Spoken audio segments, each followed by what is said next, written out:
So hey guys and या welcome back. सो आज हम बेब्लेड मेटल फ्यूजन के टॉप 10 ब्लेडर्स के बारे में बात करने वाले हैं।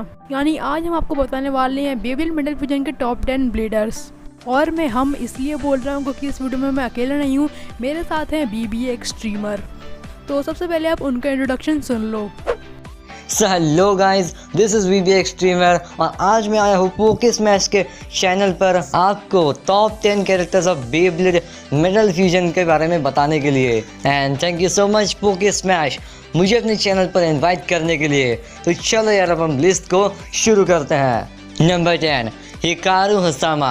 अब हिकारू की बात करें तो वो हमें बेब्लेड मेटल फ्यूजन के शुरुआती एपिसोड्स में दिखाई गई थी, जहाँ पे हिकारू फेस हंटर्स के मेंबर्स को हरा देती है और उसके बाद हमें पता चलता है कि वो कितनी ज़्यादा ताकतवर है। और फिर आगे जाकर उसकी फाइट कियोया के साथ भी हमें देखने को मिलती है, जहाँ पे वो कियोया को एक बहुत ही अच्छी टक्कर देती है। और उसके बारे में अगर हम बात करें उसके बेब्लेड की तो उसका नाम है अक्वेरियो, जो कि एक टाइप बेब्लेड है। इसके स्पेशल मूव्स की बात करें तो वो इन्फिनिट असॉल्ट नाम का एक बहुत ही कमाल की अटैक करती है, जिसमें उसकी जो बेब्लेड रहता है वो अपनी कॉपी बना लेता है, जिससे वो अपने अपोनेंट को कंफ्यूज कर सकती है। हिकारू की फाइनल बैटल होती है रायुगा के साथ बैटल ब्लेडर्स के पहले राउंड में, जहाँ पे रायुगा उसे बहुत ही बुरी तरीके से हरा देता है और उसे इंजर्ड भी कर देता है। और रायुगा के साथ हुए मैच के बाद हिकारू हमें बैटल करते हुए देखने को नहीं मिली, बट फिर भी यार ये काफ़ी कमाल की स्किल्ड ब्लेडर है, जिसकी वजह से हिकारू इस लिस्ट की नंबर 10 पोजीशन पर जगह बनाती है।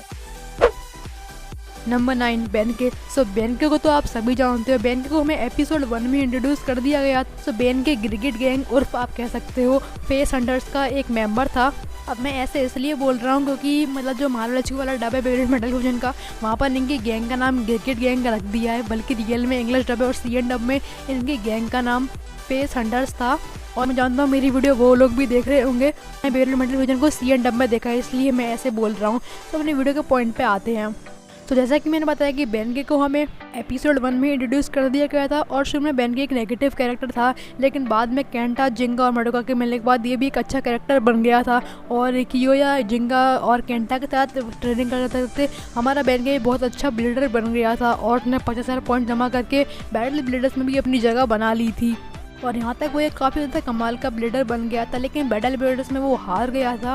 लेकिन जैसा कि हम लोग जानते हैं कि ब्लेडर स्ट्रॉन्ग जीत या हार से नहीं बनते, वो अपनी बेब्लेड स्पिरिट से स्ट्रॉन्ग बनते हैं। और इसी वजह से बेन के यहाँ पर नंबर 9 पर डिजर्व करता है।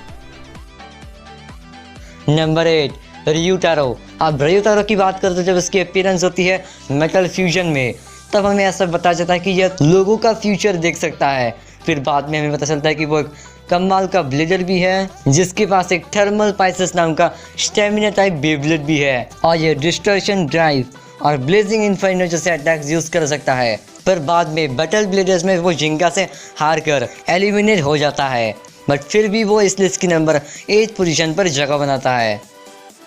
नंबर 7 हियोमा। सो हियोमा को तो आप सभी जानते हैं, जो कि जिंगा के बचपन का एक बहुत ही अच्छा दोस्त है और वो जिंगा के साथ ही बड़ा हुआ है और बचपन से वो दोनों बेब्लेड बैटल करते आ रहे हैं।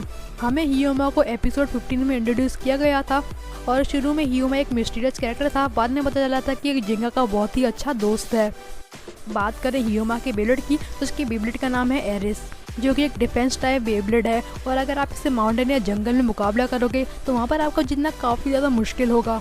अगर शुरू की बात करें तो वहाँ पर हियोमा काफ़ी ज़्यादा मैचेस हारा था, लेकिन बाद में जिंगा, कियोया और उनके सारे दोस्तों का बैटल लड़ते थे हमारा हियोमा भी काफ़ी ज़्यादा स्ट्रॉन्ग हुआ और अंत में इसने 50,000 पॉइंट्स भी जमा किए थे और इसने बैटल ब्लेडर्स में भी अपनी जगह बनाई थी।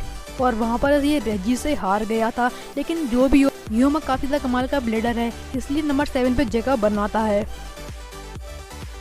नंबर 6 पोजीशन पर आता है केंटा। केंटा इस सीरीज का one of the main character है। स्टार्टिंग में केंटा थोड़ा सा कमज़ोर ज़रूर रहता है, पर जिंगा से मिलने के बाद वो अपने स्किल्स को इम्प्रूव कर पाता है और फिर वो 50,000 पॉइंट्स के साथ बैटल ब्लेडर्स में भी पार्टिसिपेट कर पाता है। केंटा का बेब्लेड एक स्टेमिना टाइप है, जिसका नाम है सजिटेरियो और ये फ्लेम क्लॉ और डाइविंग क्लॉ जैसे अटैक्स यूज कर सकता है। और केंटा की परफॉर्मेंस की बात करें तो बैटल ब्लेडर्स में वो काफ़ी अच्छा परफॉर्म करता है, पर बाद में रेजी उसे हरा देता है और फिर वो बैटल ब्लेडर्स से एलिमिनेट हो जाता है। पर फिर भी उसके स्किल्स की वजह से केंटा इस लिस्ट की नंबर 6 पोजीशन पर जगह बनाता है।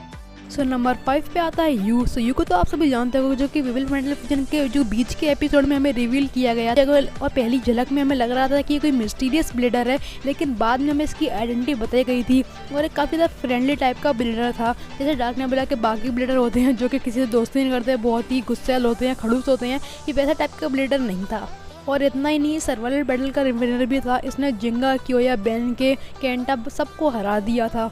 बात करें इसके बेब्लेड की, तो इसके बेब्लेड का नाम है लीब्रा, जो कि एक स्टैमिना टाइप बेब्लेड है और काफ़ी ज़्यादा अच्छे अटैक कर सकता है। और जितना नहीं, इसने 50,000 पॉइंट्स जमा करके बैटल ब्लेडर्स में भी अपनी जगह बनाई थी, लेकिन अफसोस ये पहले राउंड में ही जिंगा से हार गया था। खैर जो भी हो, यू बहुत ही अच्छा ब्लेडर था, लेकिन रेजी से मुकाबला करते वक्त उसका बेब्लेड डिस्ट्रॉय हो गया था। लेकिन यू की पावर चलते ये नंबर 5 पे आना डिजर्व करता है।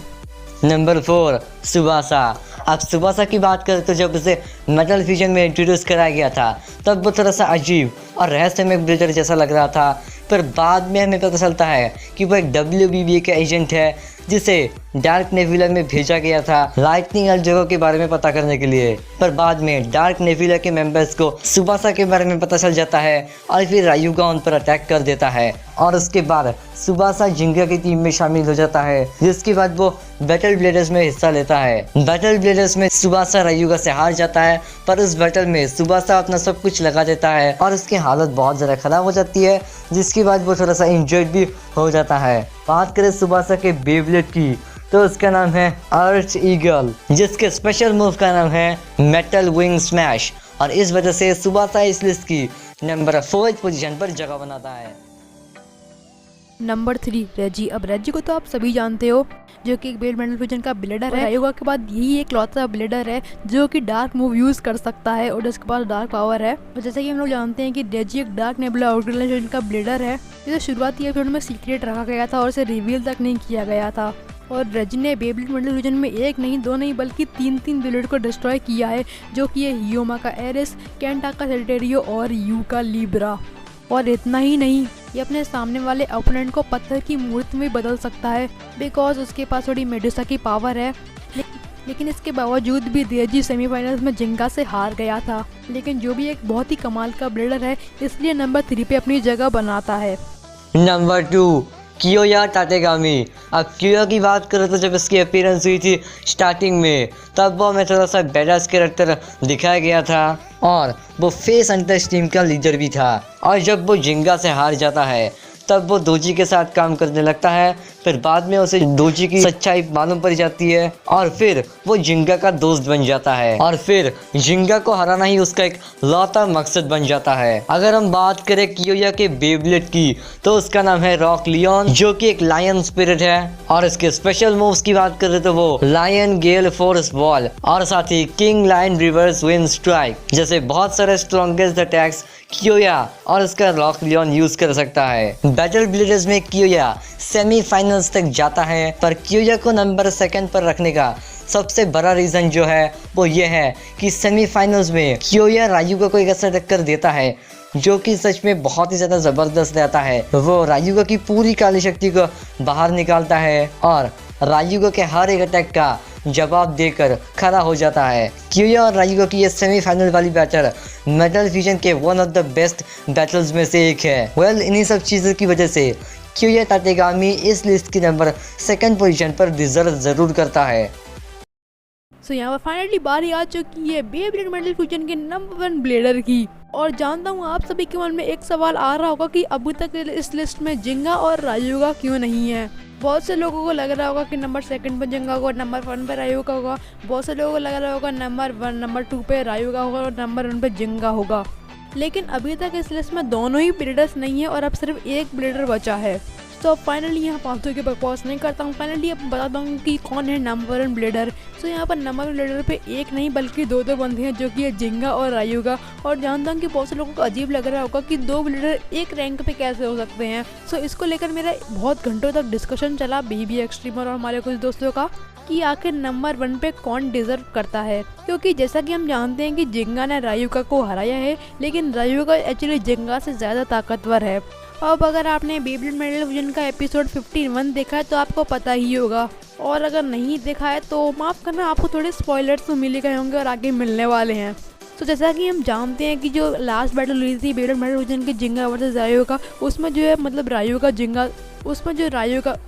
रायोगा बिल्कुल आउट ऑफ कंट्रोल हो गया था। मतलब पूरी तरीके से एल ड्रैगो रायोगा को कंट्रोल करने लगा था। आपको पता होगा कैसे मॉन्स्टर टाइप का बन गया था वो, और रायोगा के ऊपर उसका खुद का कंट्रोल नहीं था, पूरा कंट्रोल एल ड्रैगो का था। लेकिन बाद में जैसा कि हम लोगों को पता है कि हिकारू, तुबासा और कियोया की स्पिरिट बाहर आई थी एल ड्रैगो के बेब्लेड से, बिकॉज एल ड्रैगो ने उनकी पावर ले ली थी। तो वहाँ से कियोया, तुबासा और हिकारू की स्पिरिट बाहर आई थी, जो कि जिंगा के बेब्लेड में आ गई थी, और जिंगा को हिकारू, तुबासा और कियोया की पावर मिल गई थी।